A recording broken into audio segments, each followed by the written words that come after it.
We want to take you now to Blue Bell, Pennsylvania, where President Biden is delivering remarks near Valley Forge, marking nearly 3 years since the January 6th attack at the Capitol. Let's watch. Thank you. Thank you. Please. Thank you. Please. Thank you very, very much. Today, the topic of my speech today is deadly serious, and I think it needs to be made at the outset of this campaign.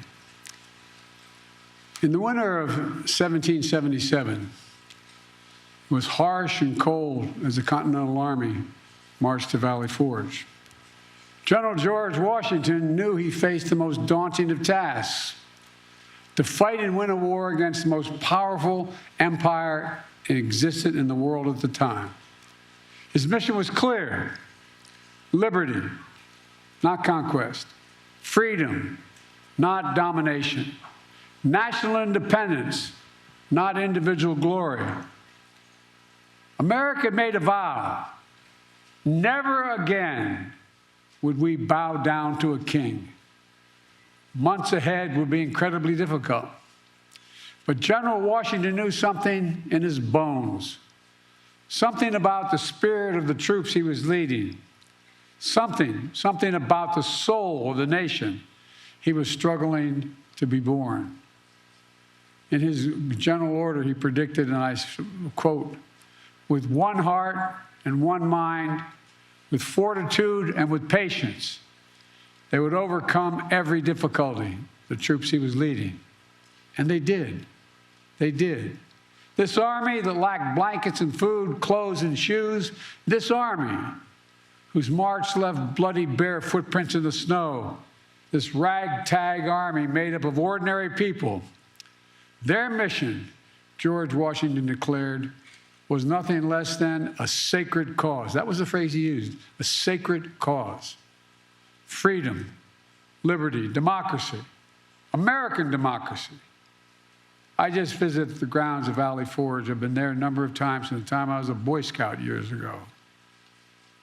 You know, it's the very site that I think every American should visit, because it tells a story of the pain and the suffering and the true patriotism it took to make America. Today, we gather in a new year, some 246 years later, just one day before January 6th. A day forever shared in our memory because it was on that day that we nearly lost America, lost it all. Today, we're here to answer the most important of questions. Is democracy still America's sacred cause? I mean it.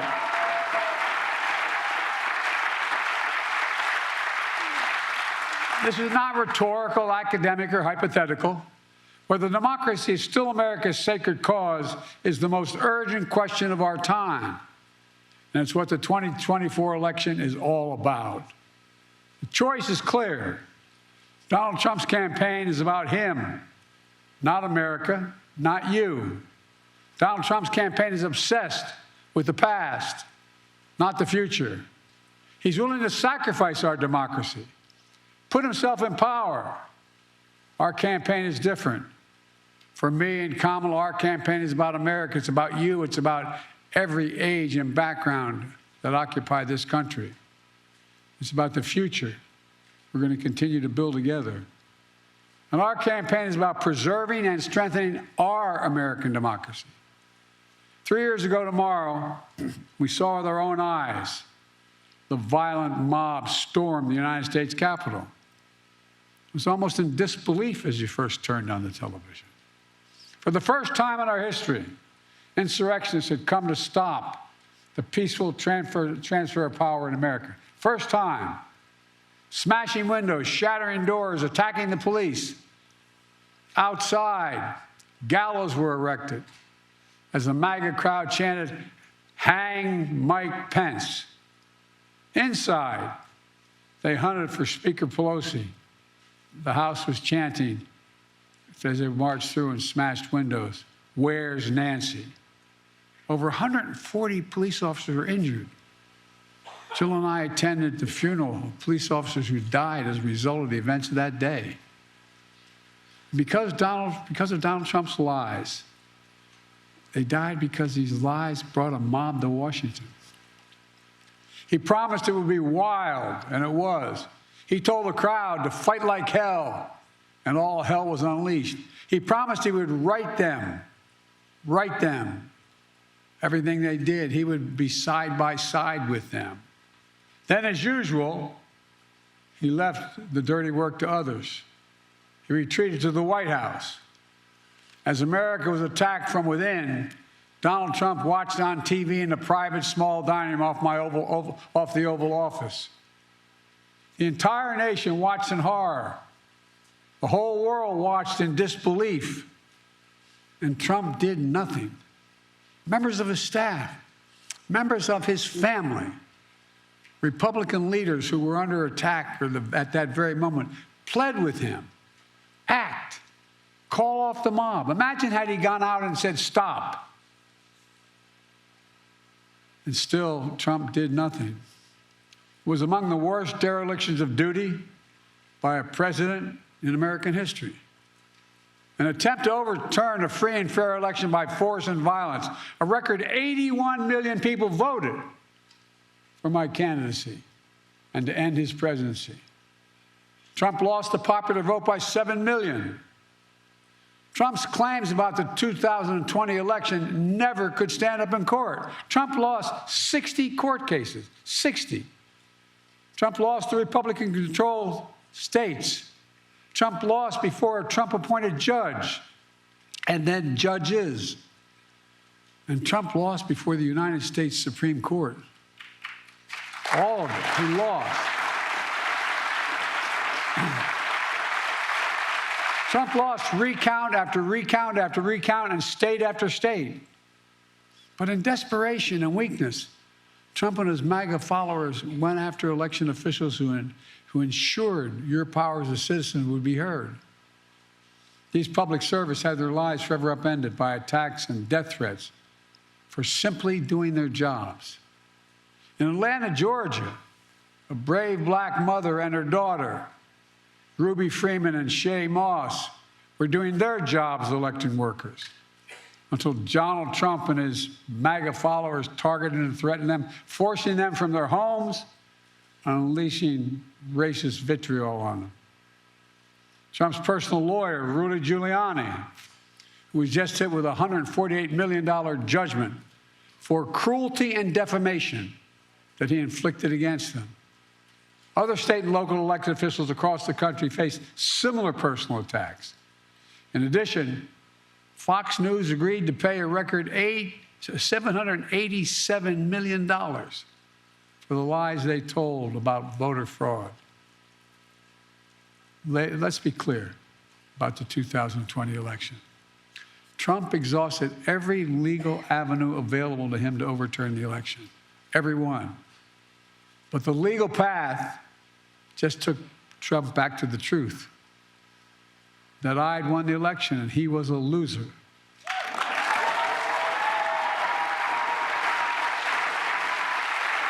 Well,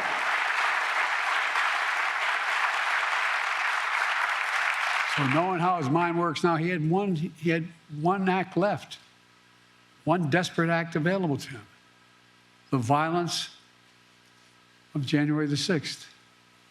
And since that day, more than 1,200 people have been charged for their assault on the Capitol. Nearly 900 of them have been convicted or pled guilty. Collectively, to date, they have been sentenced to more than 840 years in prison.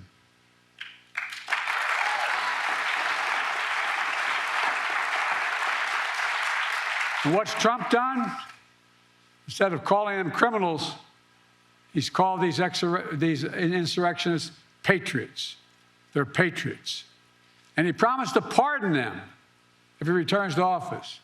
Trump said that there was a lot of love on January the 6th. The rest of the nation, including law enforcement, saw a lot of hate and violence. One Capitol police officer called it a medieval battle. that same officer was called vile racist names. He said he was more afraid in the capital of the United States of America, in the chambers, than when he was fighting as a soldier in the war in Iraq. He said he was more afraid inside the halls of Congress than fighting in the war in Iraq. In trying to rewrite the facts of January 6th, Trump is trying to steal history the same way he tried to steal the election. But we knew the truth because we saw it with our own eyes. This wasn't like something, a story being told. It was on television repeatedly.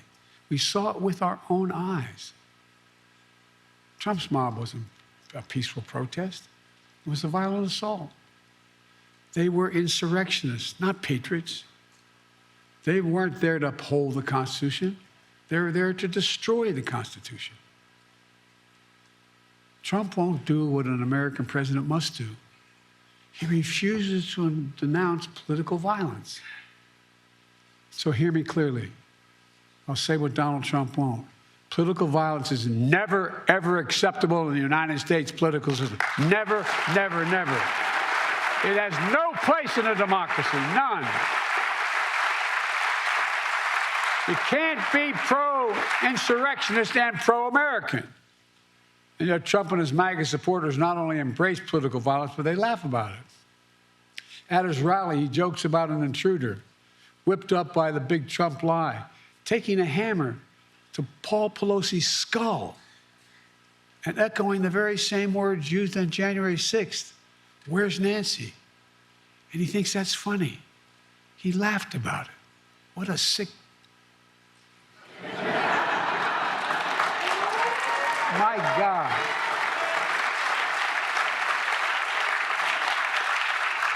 I think it's despicable, seriously.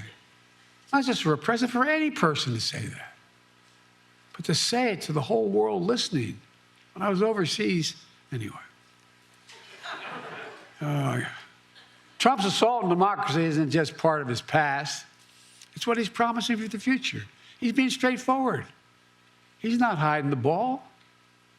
His first rally for the 2024 campaign opened with a choir of January 6th insurrectionists singing from prison on a cell phone, while images of the January 6th riot played on a big screen behind him at his rally.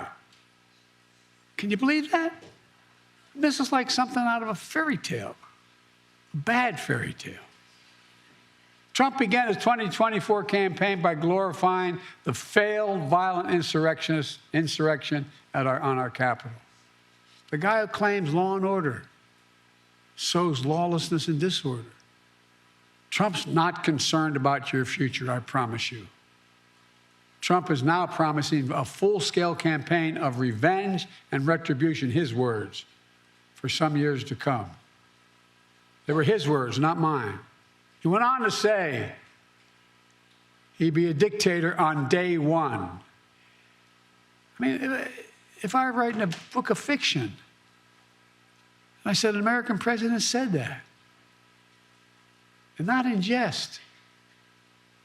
He called in, I quote, the termination, quote, this is a quote, the termination of all the rules, regulations, and articles, even those found in the U.S. Constitution, should be terminated if it fits his will. It's really kind of hard to believe. Even found in the Constitution, he could terminate?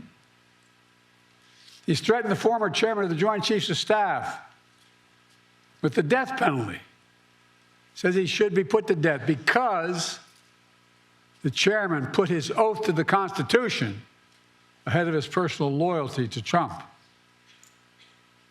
This is coming from a president who called, when he visited cemeteries, called dead soldiers suckers and losers. Remember that?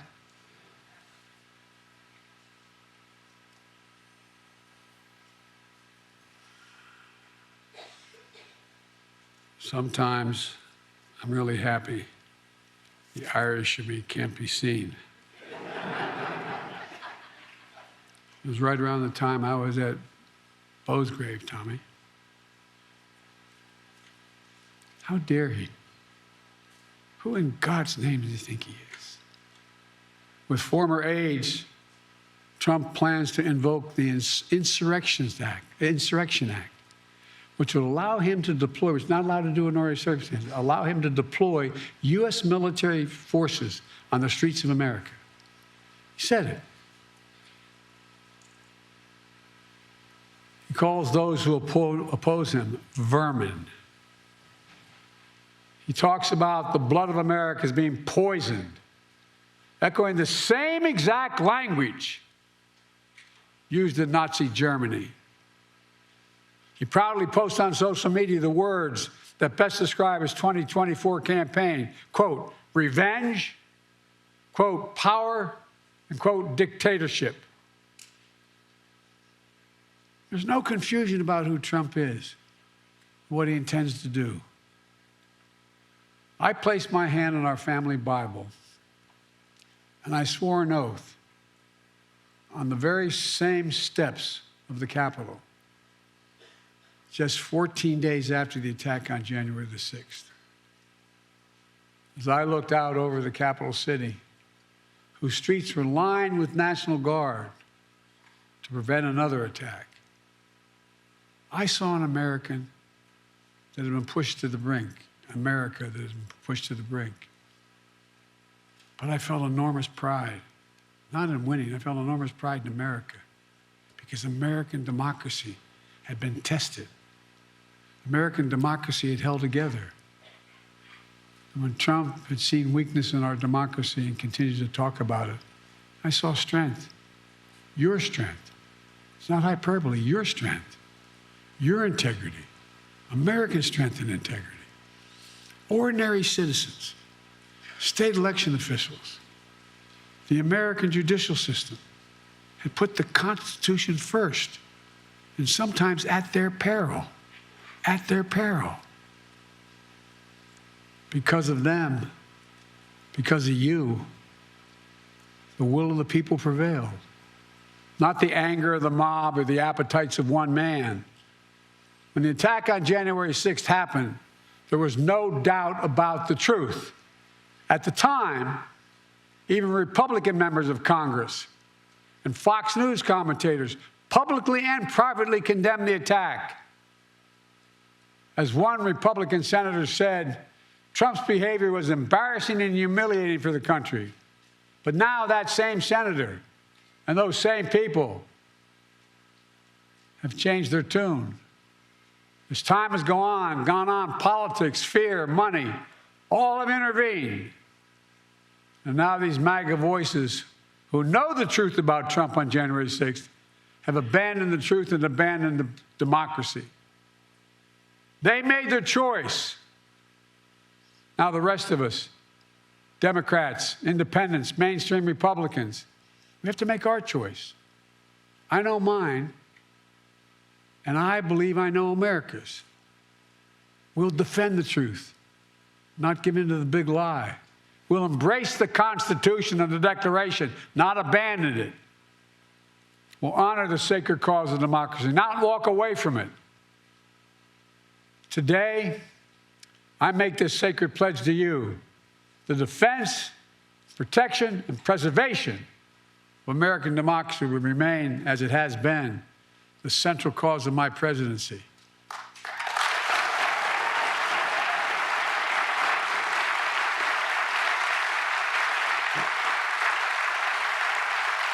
America, as we begin this election year, we must be clear. Democracy is on the ballot. Your freedom is on the ballot.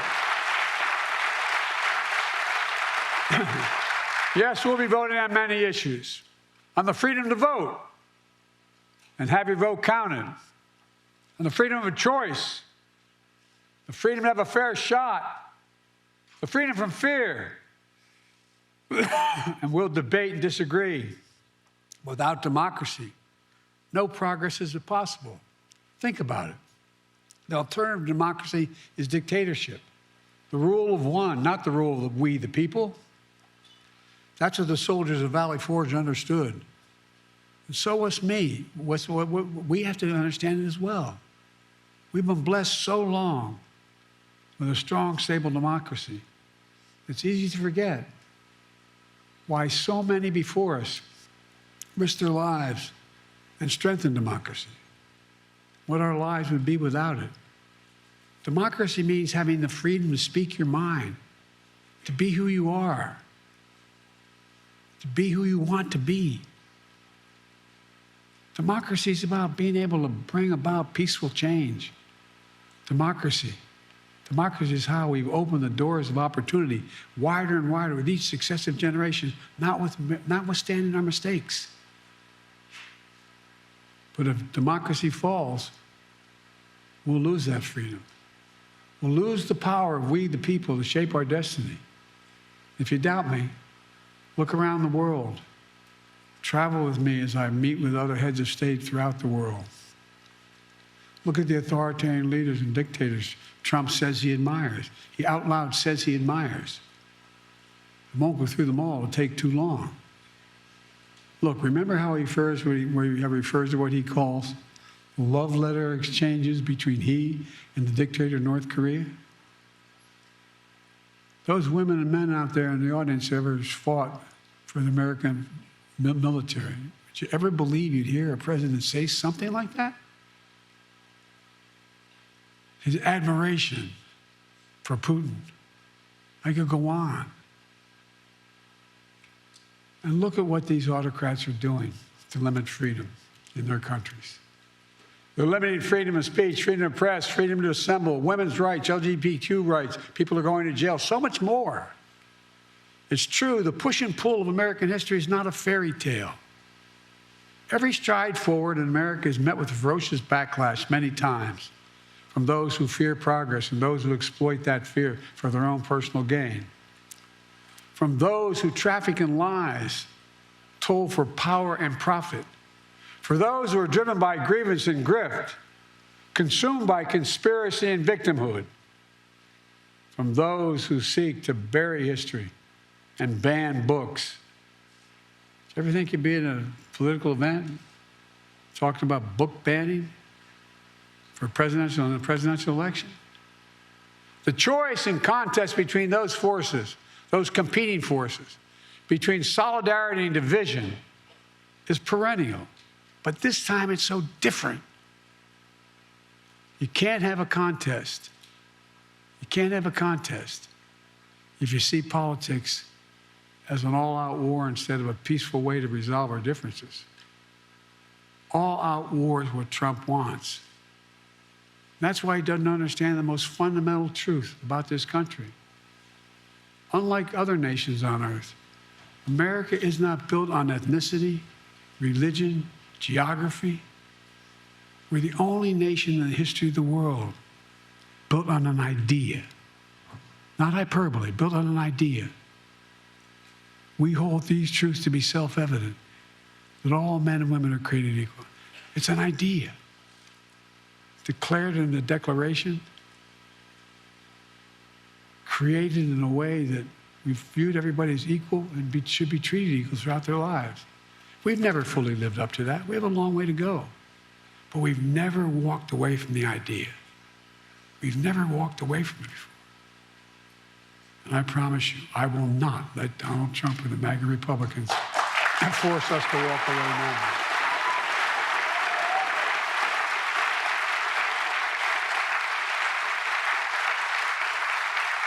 We're living in an era where a determined minority is doing everything in its power to try to destroy our democracy for their own agenda. The American people know it, and they're standing bravely in the breach. Remember after 2020, January 6th insurrection to undo the election in which more Americans had voted than any other in American history? America saw the threat posed to the country, and they voted them out. In 2022, historic midterm election, in state after state, election after election, the election deniers were defeated. Now in 2024, Trump is running as the denier-in-chief, the election denier-in-chief.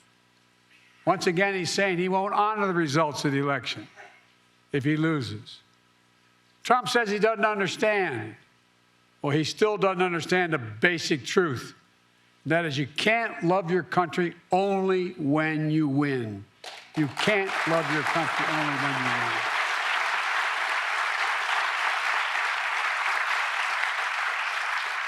So I'll keep my commitment to be president for all of America, whether you voted for me or not. I've done it for the last 3 years, and I'll continue to do it. Together, we can keep proving that America is still a country that believes in decency, dignity, honesty, honor, truth. We still believe that no one, not even the president, is above the law. We still believe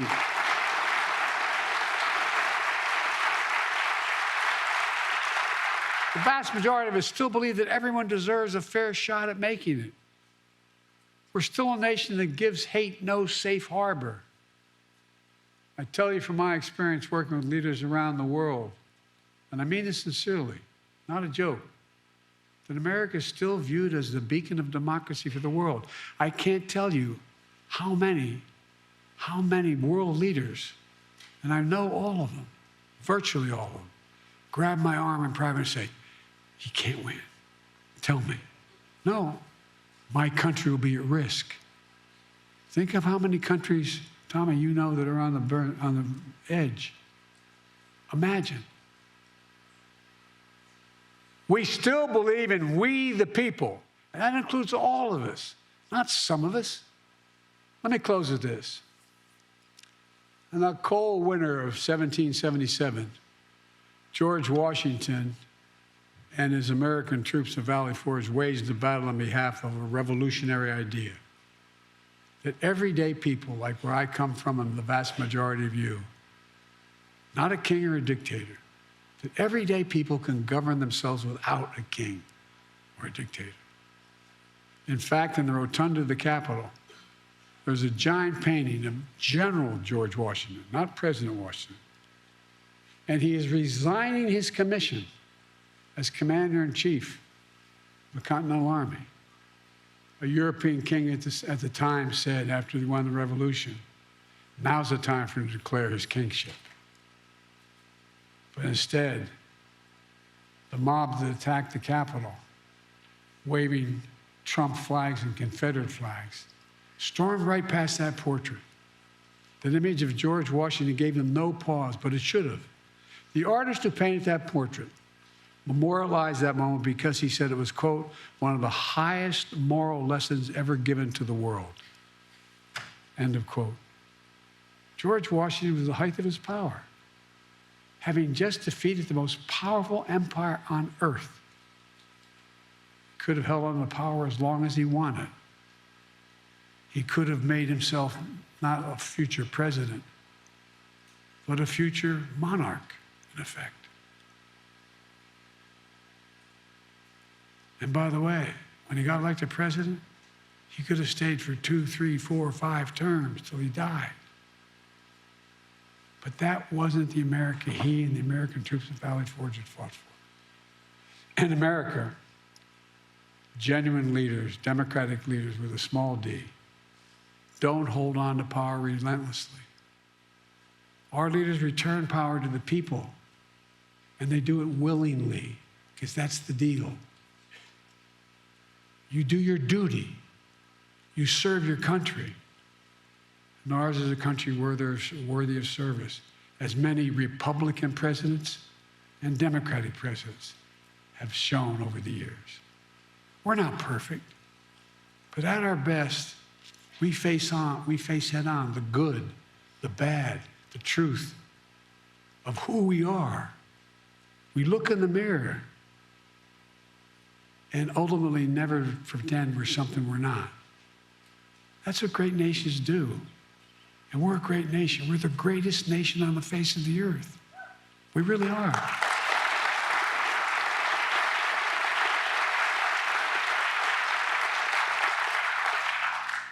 That's the America I see in our future. We get up. We carry on. We never bow. We never bend. We speak of possibilities, not carnage. We're not weighed down by grievances. We don't foster fear. We don't walk around as victims. We take charge of our destiny. We get our job done with the help of the people we find in America, who find their place in the changing world and dream and build a future that not only they, but all people deserve a shot at. We don't believe, none of you believe America's failing. We know America's winning. That's American patriotism.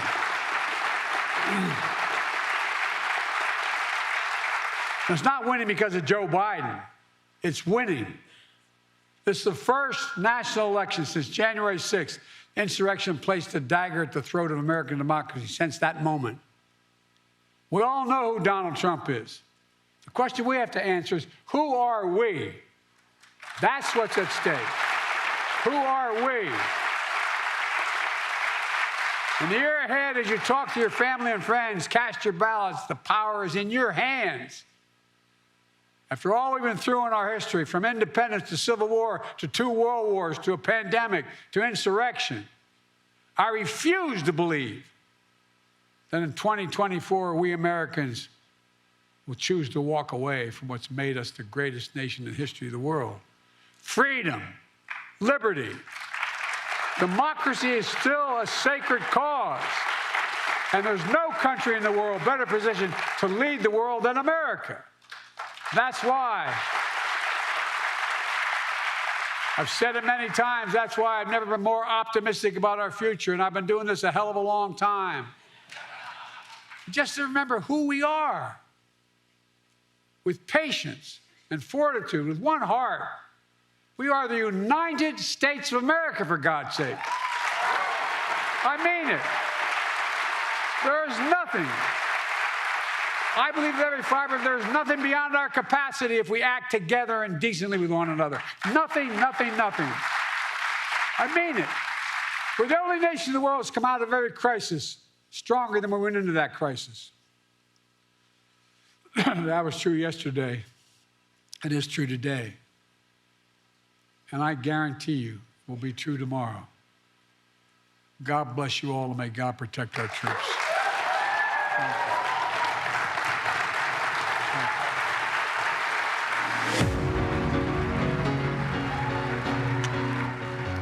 Well, we have been watching President Biden speak as we approach 3 years since the January 6th attack on the Capitol, a day that Biden said, quote, "We nearly lost America." This was a campaign speech. You could clearly hear Biden taking on Trump in his remarks, accusing him even of using the same language as Nazi Germany. President Biden called January 6th among the worst derelictions of duty by a president in American history, and he accused his predecessor of trying to, quote, "steal history," just like he tried to steal the election, end quote. CBS News senior White House correspondent Weijia Jiang joins us now with more. Weijia, this is the president's first campaign speech of the year. He took on Donald Trump in deeply personal terms. President Biden at one point said, "I won the election and he was a loser." What stood out to you? Well, even though the themes and even some of the lines from this speech are not necessarily new, the delivery was an entirely different version of President Biden than we have seen. This is a president who has gone to great lengths since he took office for 3 years, sometimes refusing to mention Donald Trump's name. You might remember he used to call him the former guy, and that is because he was trying to move forward from the Trump administration and move forward from January 6th. And he said he wanted to try to unite the country. And so he wanted to make progress and not look back to the past. But now the past is catching up to him, because clearly if you're any other candidate running to be the Republican nominee, then you have to wonder about, what Joe Biden thinks of that, because clearly Joe Biden and the campaign believes that Donald Trump is going to be his opponent. And that is why, unlike the past 3 years, it only took the president about 3 minutes to name check Donald Trump. And then after that, lost track, because he said Trump so many times in this speech to try to remind the American public about what their choices are according to the president. And he made very clear that, in his view, choosing to reelect Trump would be contributing to the demolishing of our democracy as we know it. Yeah. And so this is a message that we should expect to hear more of, guys, especially as he formally launches his campaign and goes on the trail, because clearly, this is going to be the center of his efforts. Yeah, you say he name-checked him right away. He also gave him some new monikers. He called Trump sick. He called him also the denier-in-chief. And then we also heard President Biden taking on MAGA supporters, saying, quote, you can't be pro-insurrection and pro-American. Beyond the Democrats, who are already supporting Biden, who did you think the president was hoping to reach in this speech? Well, I think there are a lot of moderates, too, that he needs their support. And for those people who voted for him in 2020, he wants to ensure that they return to the ballots to support him again in 2024. The president said that, he was there to answer the most important of questions. Is democracy still America's sacred cause? But what we don't know is whether this is one of the most important issues to voters. Because even though clearly President Biden was extremely impassioned in this speech, and we know where his priorities lie, he even said as much, for the rest of his presidency, it's unclear if the American voter agrees that this is the top at the top of their list when it comes to their concerns. Of course, they'll also be judging him on his economic policies, his foreign policies. So there's a lot of time between now and then to see what else the president has to say about his campaign. All right, Weijia Jiang, thank you.